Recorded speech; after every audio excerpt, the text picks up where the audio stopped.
अंकिता हत्याकांड में आजकल कई लोग कई तरह के किरदार निभा रहे हैं, अलग अलग किरदार निभाए जा रहे हैं।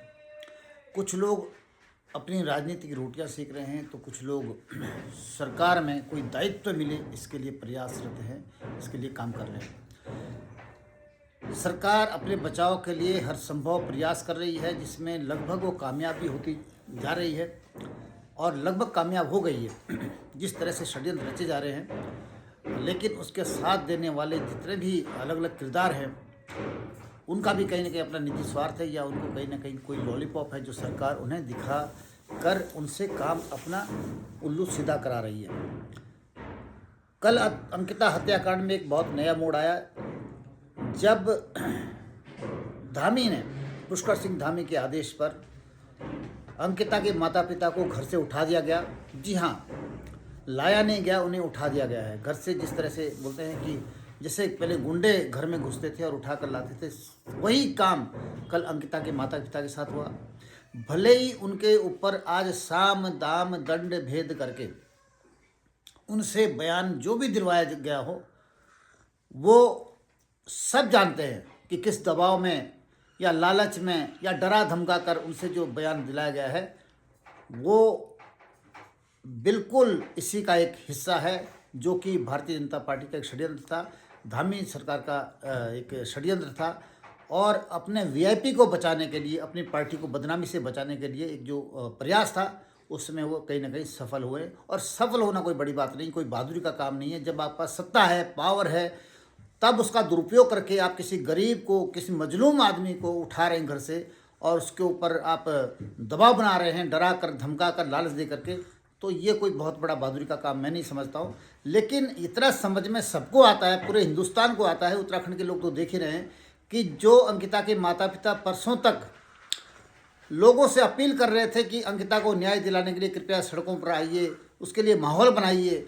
स्वयं अंकिता के पिता का बयान था, उनकी माताजी की गुजारिश थी लोगों से कि सब लोग सहयोग करें, क्योंकि अब जब जो उर्मिला सनावर है, उसने जब वीआईपी का नाम उजागर कर दिया, उसके सबूत उजागर कर दिए सोशल मीडिया पर, जो कि बिल्कुल सच्चे सबूत है।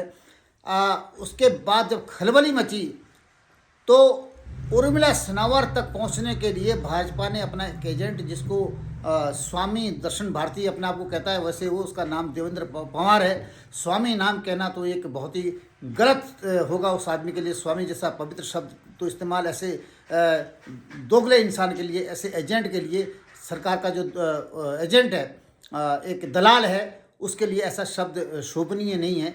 तो वो एक एजेंट है भाजपा का, जिसने किसी तरह से सरकार के मदद से उर्मिला सनावर तक संपर्क किया।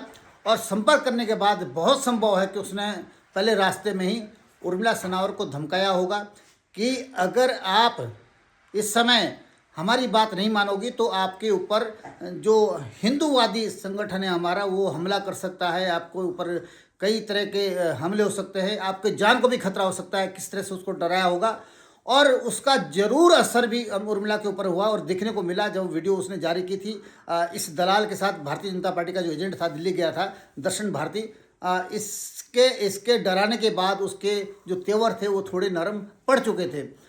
फिर भी उसने थोड़ी सफाई देने की कोशिश करी, क्योंकि जिस तरह से उसने आग उगली थी भारतीय जनता पार्टी के प्रति, और जिस तरह से सारे सबूत पेश करते हुए उसने सनसनी फैला दी थी, तो एकदम यू टर्न लेना उसके लिए बहुत मुश्किल था। लेकिन आहिस्ता आहिस्ता वो भी, उसके तेवर बदलते गए, वो ठंडी होती गई, और जांच में के नाम पर वो उत्तराखंड में आई है। लेकिन कहीं ना कहीं मुझे लगता है उसके ऊपर भी बहुत भारी दबाव है, या उसको लालच दिया गया है। जब अंकिता के माता पिता को ये लोग डरा धमका सकते हैं या उनका ब्रेन वॉश कर सकते हैं, तो उर्मिला सनावर का क्या जा रहा है? उसकी अपनी बेटी थोड़ी ना थी, बेटी जिनकी बेटी थी वही झुक गए हैं, उन्होंने ही अपने आप को सरेंडर कर दिया है। तो उर्मिला सनावर तो एक बहुत छोटी सी चिड़िया है।